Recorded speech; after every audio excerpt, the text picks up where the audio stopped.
Thank you and welcome. Very happy to be here today to talk to you about the Puppet Arts program of the University of Connecticut. We are quite unique internationally. We are the only school in the world that offers BFA, MA, and MFA degrees in the art of puppetry. There are a few other schools in the United States that do offer degrees. West Virginia offers a BFA. Cal Arts offers an MFA production degree that is focused on puppetry. So puppetry is very much part of the collegiate scene right now. But when this program was founded 48 years ago, it was rather unique. There was one program in Prague, at that time Czechoslovakia, that became sort of the model for two programs to develop here in the United States. One at UCLA, guided by Mel Helstein, and the other by Frank Ballard here at the University of Connecticut. UCLA's program has disappeared, and ours has only gotten stronger. We are a program that attracts students from literally all over the world.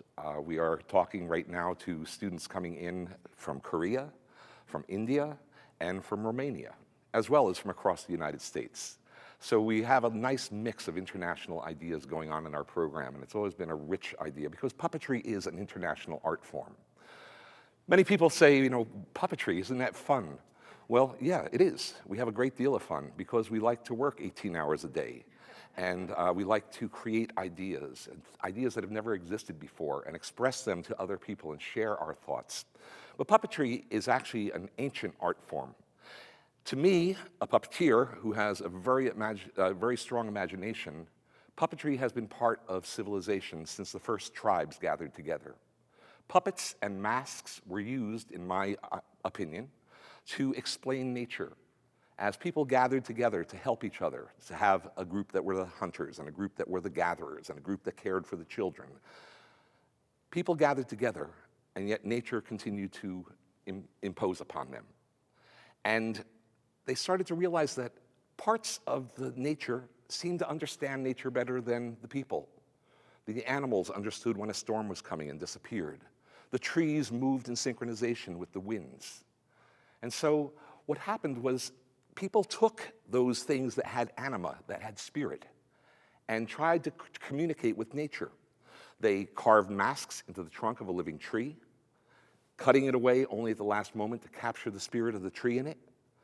It was sculpted in the shape of one of their powerful animals, one of their totems, and they would put it on their face and try to talk to nature.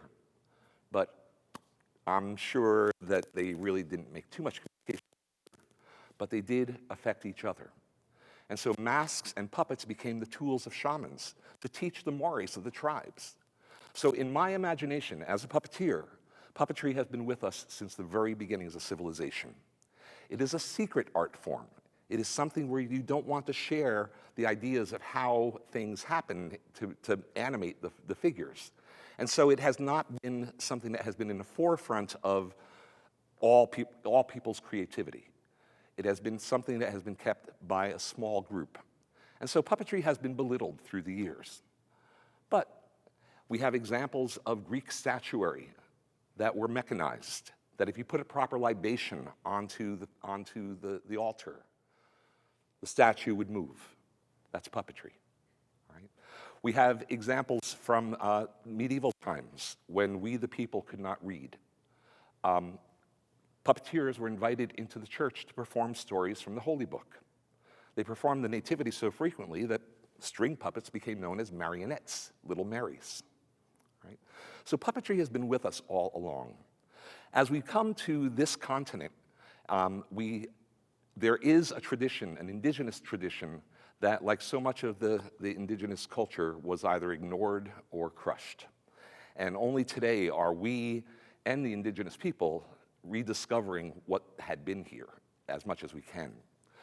So the influence of puppetry in the United States has been primarily European. We had English puppeteers coming here. We had German and Italian puppeteers coming here through colonial days.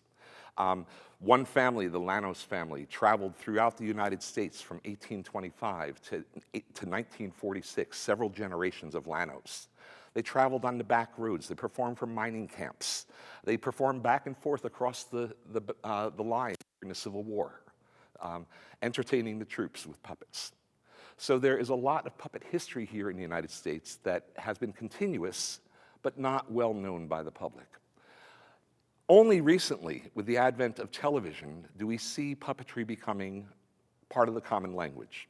And of course, much of that common language is Muppetry, the Muppets, Jim Henson's puppets, which are glorious puppets, but they are not the only form of puppetry. Jim, as I was coming up in my generation, Jim turned to us and said, you know, thank you. I'm so honored that you think so highly of my puppets that you're imitating me. But have you looked around? Have you seen the bunraku in Japan and the string puppetry of Germany and the wayang of Indonesia? Look around. So my generation, which includes people like Janie Geiser and Eric Bass and Paul Zaloom, John Bell, started looking at these different traditions, and as we do in America, we borrowed a little bit from here, we took a little bit from there, and we sort of mushed it together and found new expressions. And what's interesting to me today is that these expressions are now being imitated by the traditional cultures. And what we have done to revive puppetry here in the United States is actually reviving the international forms of puppetry. Students in my program come from all different directions. At the graduate level, we are looking for people who are creative. I can't necessarily look for somebody who has a background in puppetry. I need them to be able to express themselves. I can teach them puppetry. So people coming into our graduate program come in with different undergraduate degrees. We've had acting, which is logical. We've had design and costume design, scene design, costume design, lighting design, which is also logical. We've had dancers. We've had 2 Ringling Brothers trained clowns come through the MFA program. We also have people coming in from English literature who want to create stories. We have people coming in from sculpture who want to see their sculptures move. We have people coming in from religion philosophy who have been looking at the wayang tradition in Indonesia, which is very much about expressing the religion, the traditional religion of that area. And we've also had people come in from poli-sci, and creative individuals. We accepted them into the program, but of course I asked, why from poli-sci to puppetry? And well, it's all about the manipulation. All right. So we have a real mixture, and what's glorious about our program is that these people are all coming in with their own toolkits of really unique ideas. And together we share back and forth. I get to be a student frequently in my program, and I love that. When someone has more knowledge in an area than I do, I say, please stand up, let me sit down, and let's keep going. And so there's a nice mixture of ideas that are going on from all the different disciplines. And to be honest, I immodestly believe that puppetry is the crossroads of virtually every human discipline of creativity. In puppetry, we of course have theater, we of course have art, we have music, but we also have literature, writing, we have physics, we have geometry, chemistry, biology. We're always using biology. Virtually any creative human discipline crosses in our area. And I find that very exciting. And it's helped me in my career. I in college, was a kid who, well, I had like 7 different majors before I decided that theater was my major. And every single one of those explorations was a true and honest pursuit. Anthropology, history, English literature, I can't remember them all, chemistry. They were true pursuits, but when I focused into one, I was looking over at the others that I couldn't touch. And so as I kept working my way through, I finally found theater where I could do a sociological study or a historical study and create something with my hands. It was only as I was graduating from college, I had transferred schools, and I learned that I was 3 credits short in my major. I had lost 3 credits in the transfer. And so I turned to a man who was teaching me television broadcasting and said, you know, you've mentioned puppets a few times. Can I do a gut course and get out of here? I said, sure, make a couple Punch and Judy puppets. Do a Punch and Judy show for me.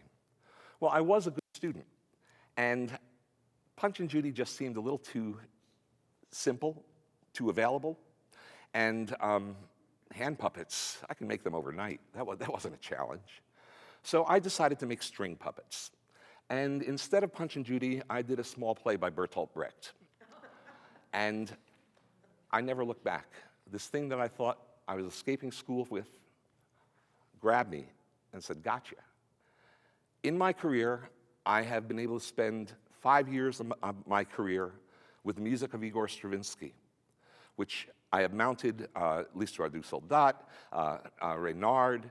I spent a year in Taiwan mounting Firebird with the National Symphony of Taiwan. Who would have ever guessed that puppetry would take me in those directions?